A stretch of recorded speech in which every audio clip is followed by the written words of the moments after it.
प्रधानमंत्री नरेंद्र मोदी और भारतीय जनता पार्टी दोनों एक बड़े संकट में फंस गए हैं। इस बार संकट इतना बड़ा है कि पीएम मोदी के चुनाव लड़ने पर ही रोक लगती दिखाई दे रही है। चुनावों के ऐलान के साथ ही पीएम मोदी के विपक्ष ने ऐसी घेराबंदी की है कि बीजेपी के पसीने छूटने लगे हैं। पीएम मोदी पर विपक्ष की इसी घेराबंदी पर आज हम अपनी स्पेशल रिपोर्ट में करेंगे बात। नमस्कार, मैं आराधना।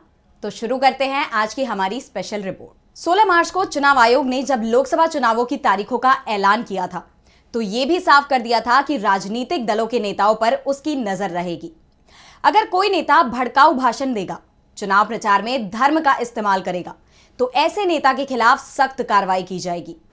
उनके चुनाव प्रचार पर रोक लगाई जा सकती है, चेतावनी दी जा सकती है और इससे आगे बढ़कर भी कार्रवाई की जा सकती है।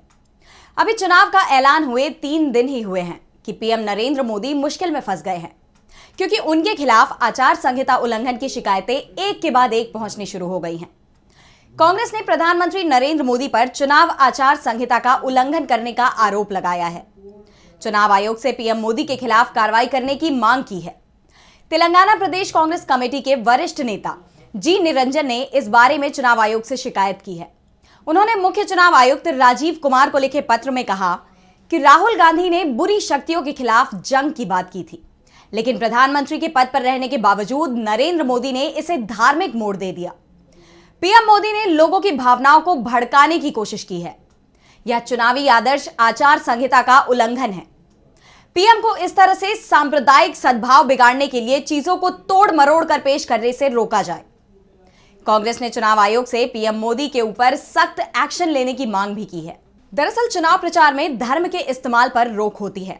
इसे आचार संहिता के खिलाफ माना जाता है और धर्म के इस्तेमाल को लेकर पीएम मोदी के खिलाफ पहले भी कांग्रेस ने चुनाव आयोग में शिकायतें की हैं, लेकिन इस बार मामला गंभीर है।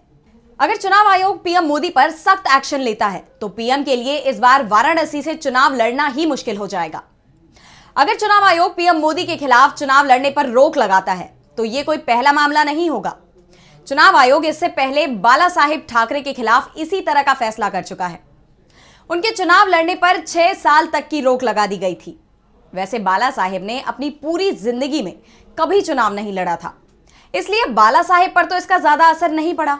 लेकिन पीएम मोदी पर अगर ये रोक लगाई गई तो उनका फिर से पीएम बनने का सपना अधूरा रह जाएगा। दरअसल 25 साल पहले धर्म, नफरत और डर की राजनीति करने की वजह से चुनाव आयोग ने बाल ठाकरे के वोट डालने और चुनाव लड़ने पर प्रतिबंध लगा दिया था।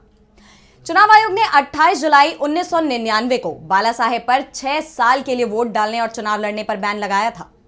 इस प्रतिबंध के चलते बाल ठाकरे 6 साल तक वोट नहीं डाल पाए थे। प्रतिबंध समाप्त होने के बाद उन्होंने 2006 में बीएमसी के चुनाव में वोट डाला था। दरअसल बाला साहेब पर यह प्रतिबंध मुसलमानों के खिलाफ की गई बयानबाजी के चलते लगाया गया था। साफ है, अगर चुनाव में धार्मिक मुद्दे उठाने को लेकर जब बाला साहेब ठाकरे के खिलाफ कार्रवाई हो सकती है तो पीएम मोदी पर भी उसी तरह की कार्रवाई चुनाव आयोग कर सकता है। यानी पीएम पर भी 6 साल के लिए चुनाव लड़ने पर प्रतिबंध लगाया जा सकता है। और ऐसा होता है तो फिर बीजेपी को वाराणसी सीट पर अपना उम्मीदवार भी बदलना पड़ सकता है। यूपी की वाराणसी सीट पर 7वें और आखिरी चरण में 1 जून को वोटिंग होनी है। ऐसे में ये सवाल उठ रहे हैं कि 16 मार्च को चुनाव आयुक्त राजीव कुमार ने चुनाव प्रचार को लेकर जो बड़े बड़े दावे किए थे, क्या वो उन दावों पर अमल करेंगे और कहां तक अमल करेंगे? शिकायत पीएम मोदी के खिलाफ आई है। ऐसे में चुनाव आयोग पर अब पूरे देश की निगाहें टिक गई हैं। वैसे चुनाव के ऐलान होने के बाद पीएम मोदी के खिलाफ यह पहली शिकायत नहीं है। पीएम के खिलाफ विपक्ष की तरफ से धड़ाधड़ शिकायतें दर्ज कराई जा रही हैं। उन्हें आदतन आचार संहिता का उल्लंघन करने वाला नेता विपक्ष की तरफ से बताया जा रहा है, लेकिन इसके बावजूद अभी तक पीएम के खिलाफ चुनाव आयोग ने किसी भी चुनाव में एक्शन नहीं लिया है। लेकिन इस बार मामला बेहद मुश्किल दिखाई दे रहा है। कांग्रेस के अलावा टीएमसी ने भी पीएम मोदी के खिलाफ शिकायत दर्ज कराई है। पीएम मोदी के खिलाफ आचार संहिता का उल्लंघन करने की शिकायत तृणमूल कांग्रेस के सांसद साकेल गोखले की तरफ से दर्ज कराई गई है। अपनी शिकायत में टीएमसी सांसद ने कहा कि रविवार को आंध्र प्रदेश में एनडीए की एक चुनावी सभा थी। पलनाडु में लोकसभा सीट चिलकलूरीपेट में चुनावी रैली में भाग लेने के लिए पीएम मोदी ने वायुसेना के हेलीकॉप्टर का इस्तेमाल किया। चुनाव प्रचार में राजनीतिक दल के लिए वायुसेना के हेलीकॉप्टर के इस्तेमाल पर रोक है। टीएमसी सांसद साकेत ने आंध्र प्रदेश चुनाव आयोग को दी शिकायत की कॉपी सोशल मीडिया एक्स पर भी शेयर की है। उन्होंने ये भी कहा है कि चुनाव आयोग ने 16 मार्च को चुनाव की तारीखों का ऐलान करते समय ये चेतावनी दी थी कि आचार संहिता के उल्लंघन से सख्ती से निपटा जाएगा। गोखले ने बताया कि उन्होंने चुनाव आयोग में शिकायत दर्ज करवाई है, ना कि सुप्रीम कोर्ट में, क्योंकि जब चुनाव चल रहे हो और आचार संहिता लागू हो तो अदालतों को चुनावी मामलों में हस्तक्षेप करने की परमिशन नहीं है। इसलिए पीएम मोदी पर चुनाव आयोग को ही कार्रवाई करनी चाहिए। आचार संहिता के नियम चुनाव प्रचार के लिए सरकारी मशीनरी के इस्तेमाल पर रोक लगाते हैं। 1975 में इंदिरा गांधी को विशेष रूप से इसी कारण से अयोग्य घोषित कर दिया गया था। बाला साहेब ठाकरे पर धार्मिक ध्रुवीकरण के चलते रोक लगाई गई। सरकारी मशीनरी का इस्तेमाल चुनाव में करने पर इंदिरा गांधी के चुनाव को रद्द कर दिया गया, उन्हें अयोग्य ठहरा दिया गया। तो पीएम मोदी के खिलाफ तो दोनों ही तरह की शिकायतें चुनाव आयोग के पास पहुंच गई हैं। ऐसे में चुनाव आयोग भी मुश्किल में दिखाई दे रहा है, उसकी पूरी छवि ही दांव पर आ गई है। सबसे बड़ी बात तो यह कि विपक्षी दलों की शिकायत के बावजूद पीएम मोदी के भाषणों का स्टाइल बदलता नहीं दिखाई दे रहा। तो चुनाव आयोग की तरफ से अभी तक पीएम मोदी को कोई नोटिस जारी नहीं किया गया है, लेकिन इस बार चुनाव आयोग पीएम मोदी के पक्ष में फैसला लेगा यह भी मुश्किल में दिखाई दे रहा है, क्योंकि भारतीय चुनाव पर पूरी दुनिया की नजरें टिकी हुई हैं। जिस तरह से पीएम मोदी के खिलाफ शिकायतें की गई हैं, उसका सबूत भी विपक्षी दलों के पास है। वीडियो सबूत में पीएम के भाषण की क्लिप भी चुनाव आयोग को सौंपी गई है। इसके बाद अब चुनाव आयोग के पास पीएम के खिलाफ सख्त फैसला लेने के अलावा ज्यादा विकल्प भी दिखाई नहीं दे रहे हैं।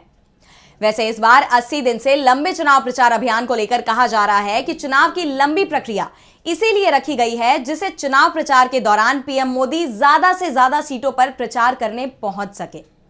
लेकिन अब तो ऐसा लग रहा है कि ज्यादा सीटों पर प्रचार करना तो दूर, पीएम मोदी के लिए अपनी खुद की सीट वाराणसी में भी चुनाव प्रचार करना मुश्किल दिखाई दे रहा है। अगर चुनाव आयोग ने पीएम के खिलाफ सख्त फैसला लिया तो उनके चुनाव लड़ने और चुनाव प्रचार करने पर ही रोक लगा दी जाएगी। पीएम के खिलाफ की गई शिकायतों के बाद से बीजेपी भी बैकफुट पर दिखाई दे रही है। अब तक विपक्षी दलों के ही नेताओं को चुनाव आयोग की कार्रवाई का सामना करना पड़ा है। अब जैसे ही पीएम मोदी कार्रवाई के जाल में फंसते दिखाई दे रहे हैं, बीजेपी की बेचैनी बढ़ती जा रही है।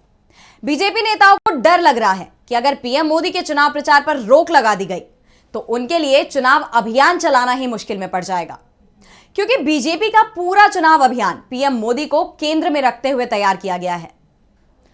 तो आज की हमारी स्पेशल रिपोर्ट में बस इतना ही। अगर आपको ये रिपोर्ट पसंद आई तो वीडियो को लाइक करना ना भूलें और चैनल को सब्सक्राइब कर लें। नमस्कार। हमारे चैनल से जुड़े रहने के लिए YouTube पर टाइप करें DB लाइव, सब्सक्राइब बटन को क्लिक करें और बेल आइकन को दबाना ना भूलें ताकि खबरें आप तक पहुंचती रहें। देखते रहिए DB लाइव, क्योंकि यहाँ हैं खबरें लगातार।